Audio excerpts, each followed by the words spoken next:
اللهم صل على سيدنا محمد يا رب صل وسلم دائما ابدا على حبيبي. دیکھ کے تو ویسے ہی لوگ دین سے دور بھاگتے ہیں, گالیاں دے رہے ہیں ممبروں پہ بیٹھ کے, تمیز سے بات کرنے کا سلیقہ ہی نہیں ہے.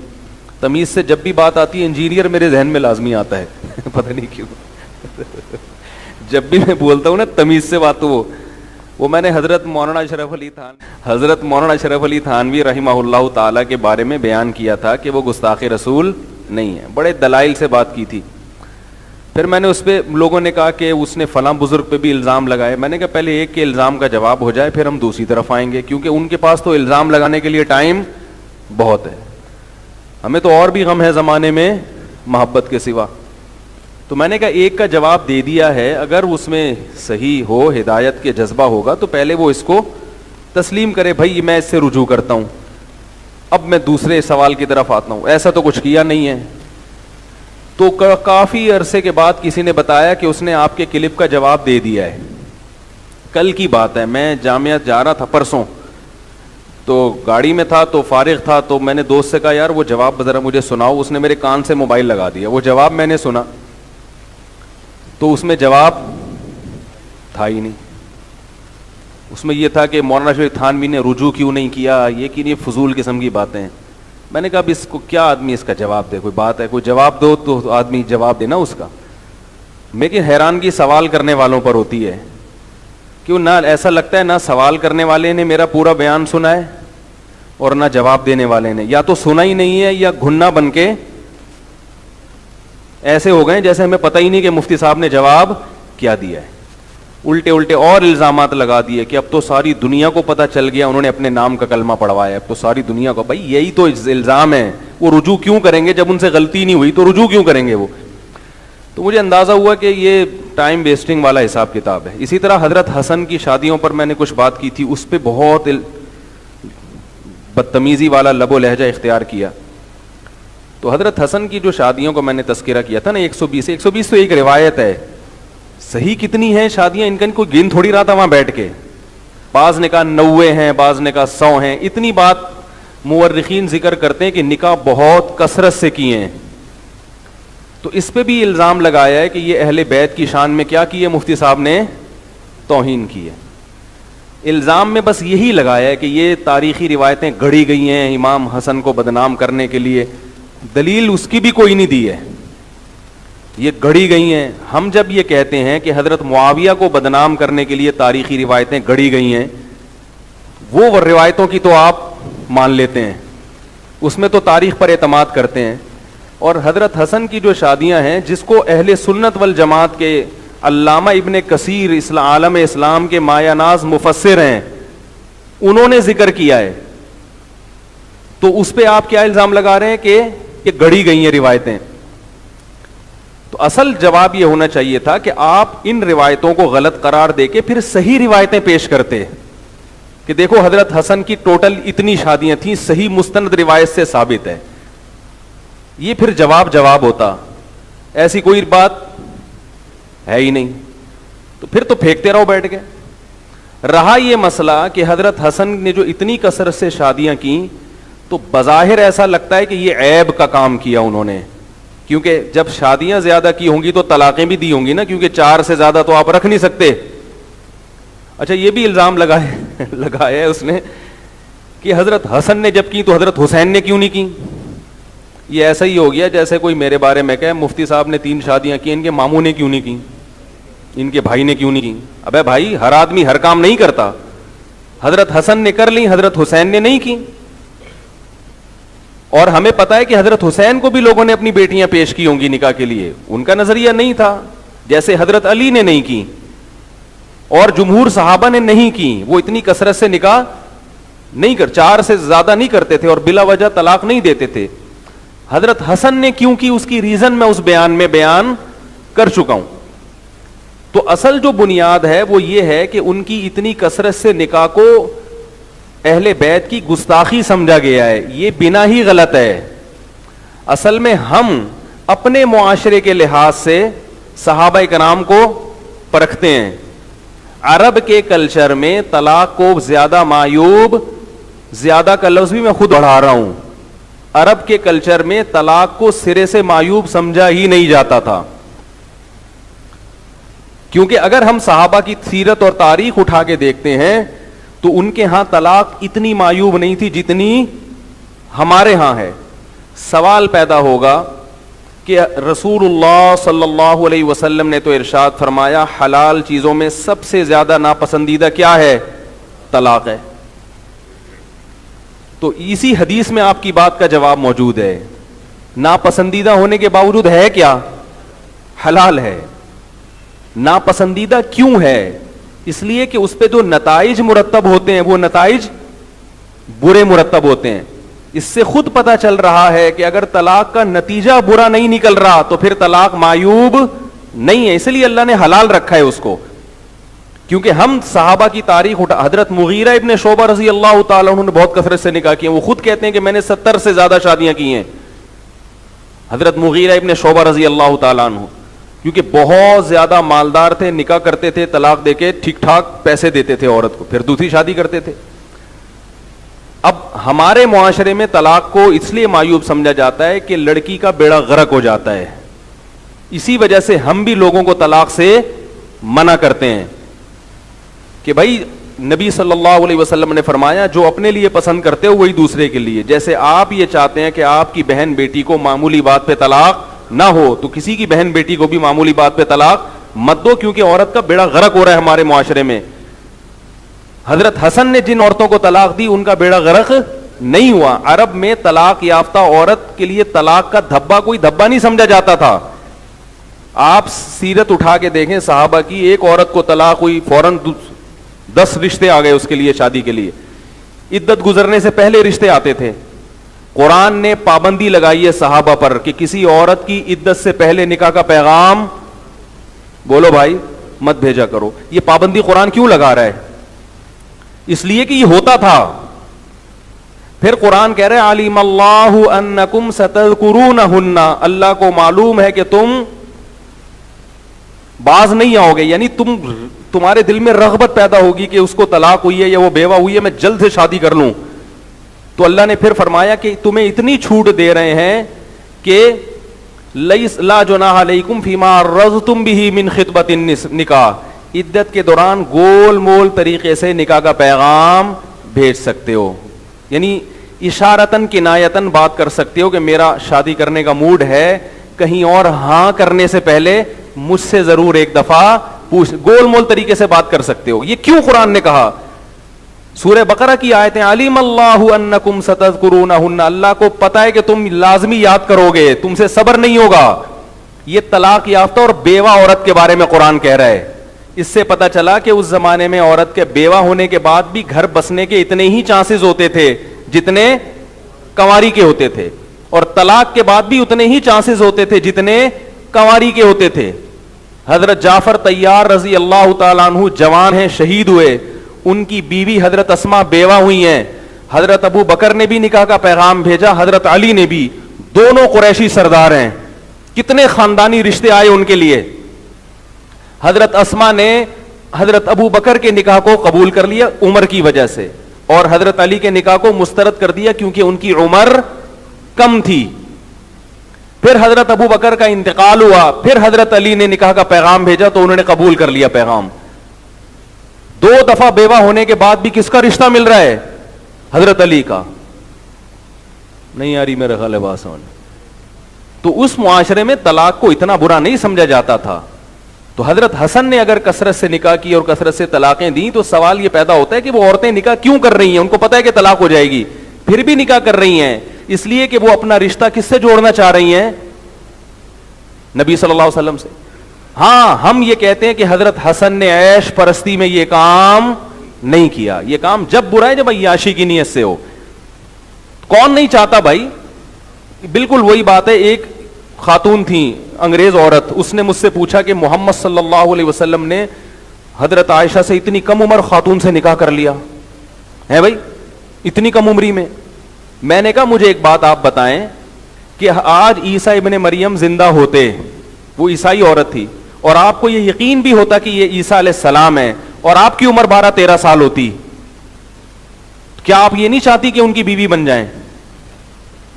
وہ کہنے لگی یقیناً وہ اگر پیغمبر ہیں تو میں ضرور چاہوں گی. تو میں نے کہا اسی طرح حضرت عائشہ کے والد نے یہ چاہا کہ میری بیٹی کس کی بیوی بن جائے؟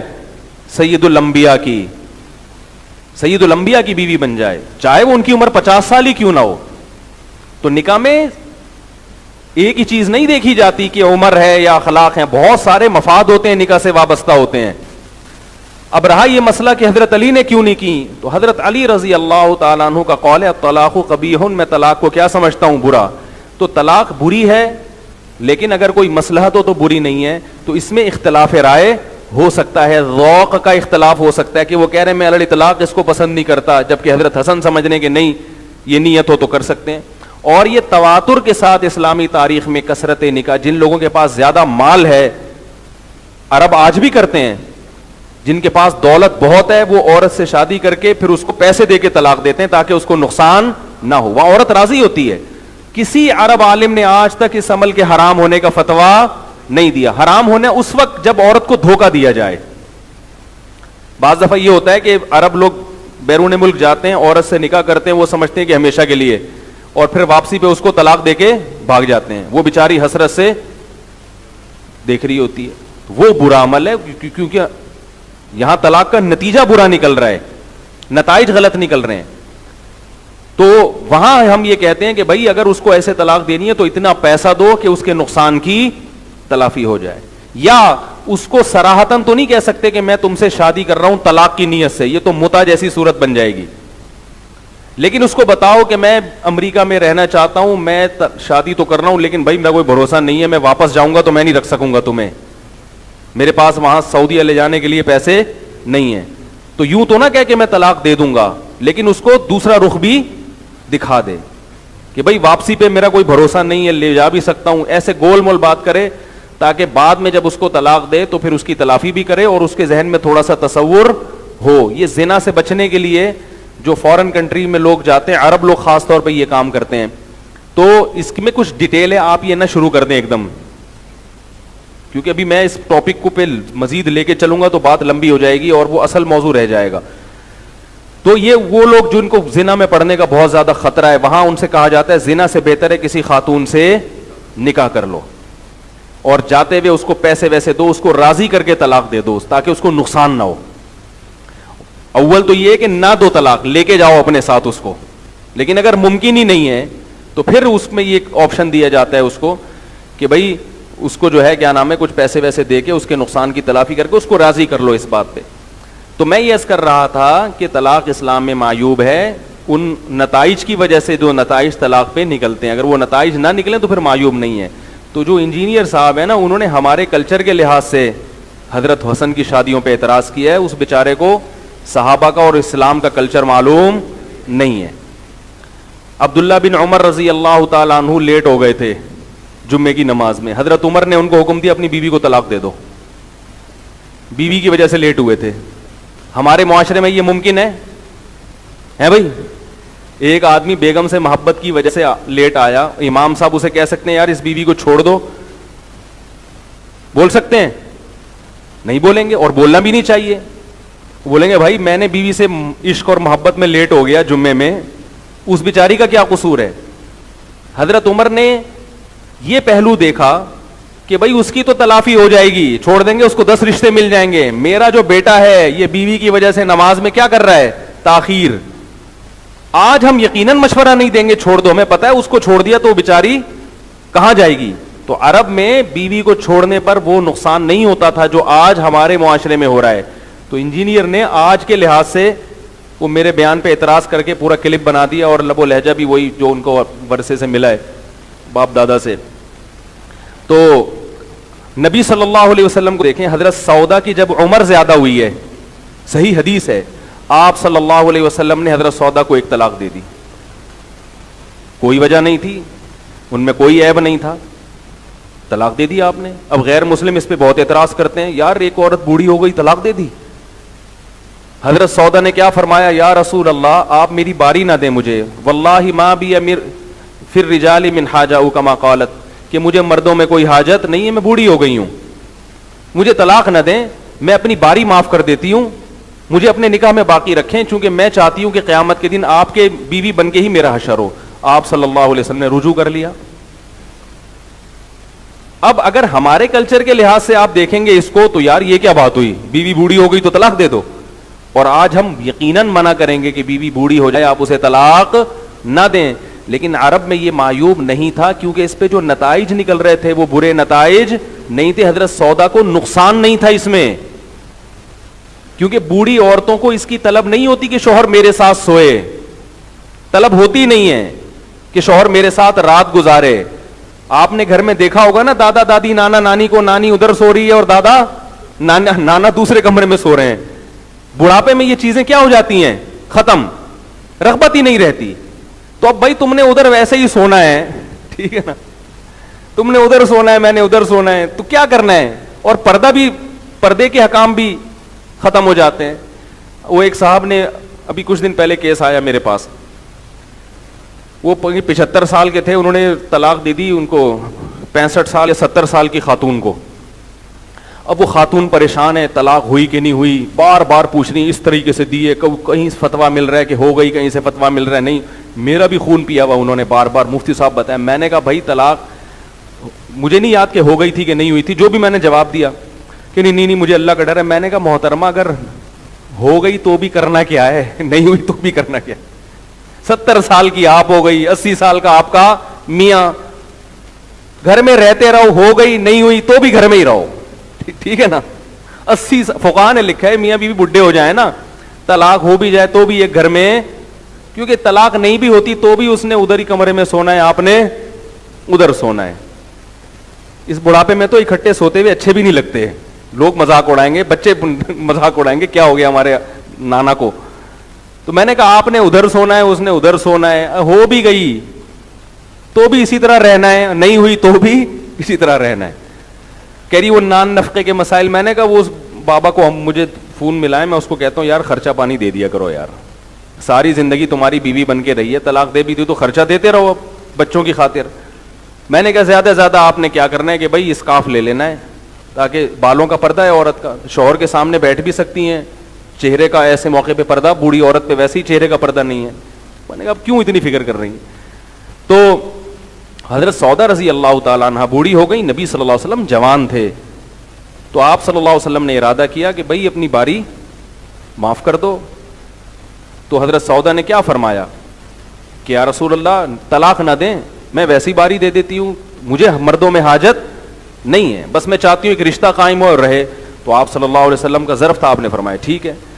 تو اس کو تبھی آپ دیکھیں غیر مسلموں نے اس زمانے میں جو مشرکین مکہ تھے, اعتراض کا کوئی موقع ہاتھ سے جانے نہیں دیا.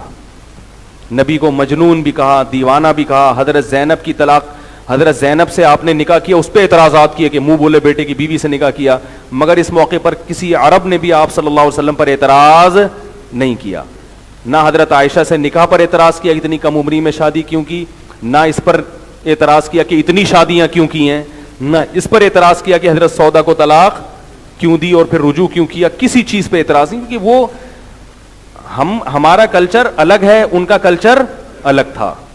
تو یہ کلچر کا فرق ہے جس کی وجہ سے یہ چیزیں پبلک کی سمجھ میں نہیں آتی. حضرت مغیرہ ابن شعبہ نے بھی بہت کثرت سے نکاح, کیونکہ بہت مالدار تھے, تو وہ جب طلاق دیتے ٹھیک ٹھاک پیسہ دیتے, اور طلاق یافتہ عورت کی دھڑا سے فوراً شادی ہوتی تھی وہاں پہ. طلاق کو شریعت میں مرد کا نقصان سمجھا گیا ہے, عورت کا نقصان نہیں سمجھا گیا. مرد کی ملکیت سے ہاتھ سے ایک عورت نکل جاتی ہے, کیونکہ عورت کے پاس تو درجنوں اور رشتے ہوں گے, مرد مجبور ہو جاتا ہے. ہمارے معاشرے میں الٹا ہو رہا ہے. یہ تو دیکھو 3 طلاقوں کے بعد شریعت نے حکم دیا نا کہ مرد رجوع نہیں کر سکتا. اس پہ اللہ نے قرآن میں بیان کیا کہ وَمَن يَتَّقِ اللَّهَ يَجْعَل لَّهُ مَخْرَجًا وَمَن يَتَعَدَّ حُدُودَهُ فَقَدْ ظَلَمَ نَفْسَهُ. خوب اچھی طرح سمجھے میں کیا کہہ رہا ہوں. اللہ نے فرمایا کہ طلاق شریعت کے مطابق دو, یعنی اکٹھی مت دو. اور اللہ نے فرمایا جو اللہ کی حدود کو توڑے گا, یعنی اکٹھی طلاق دے گا, اس نے اپنی جان پہ ظلم کیا. اور یہ بھی اللہ نے فرمایا جو شریعت کے مطابق طلاق دے گا, اللہ اس کے لیے مصیبت سے نکلنے کا راستہ رکھتا ہے. تو یہ سب خطاب کس سے ہو رہے ہیں؟ مرد سے. پتہ چلا 3 طلاق دے کے نقصان کس کا ہو رہا ہے؟ مرد کا. قرآن کہہ رہا ہے اپنے اوپر ظلم کر رہے ہو. ہمارے کلچر کے لحاظ سے یہ والی آیت فٹ ہوتی نہیں ہے, کیونکہ نقصان عورت کا زیادہ ہو رہا ہے اور مرد کا کم ہو رہا ہے. مرد کو درجنوں رشتے مل جائیں گے, عورت کا کیا ہو جائے گا؟ بیڑا غرق ہو جائے گا. کیونکہ وہاں تعدد زوجات کا رواج تھا, 2 2 3 3 4 4 شادیوں کا رواج تھا. عورتیں کم تھیں شادی کے لیے, مرد زیادہ تھے, تو مردوں کو نہیں ملتی تھیں عورتیں. تو اب ایک آدمی کے نکاح میں بیوی ہے, اس نے دھڑ سے 3 طلاقیں دے دی, تو اس کو تو مل جائے گا کیونکہ نکاح کرنے والے مرد بہت ہیں. اس کو رشتے کے لیے عورت نہیں ملے گی, تو نقصان کس کا ہو رہا ہے؟ مرد کا. یہ جو حلالہ ہے نا, حلالہ ایگریمنٹ کے ساتھ, حلالہ تو حرام ہے, بغیر ایگریمنٹ کے جو حلالہ ہے یہ بھی مرد کو نقصان پہنچانے کے لیے ہے کہ اب تم بہلا پھسلا کے بھی اس سے شادی نہیں کر سکتے, اب یہ کسی اور کی بیوی بنے گی, تمہاری نہیں بنے گی, کہ تم نے اکٹھی دی کیوں.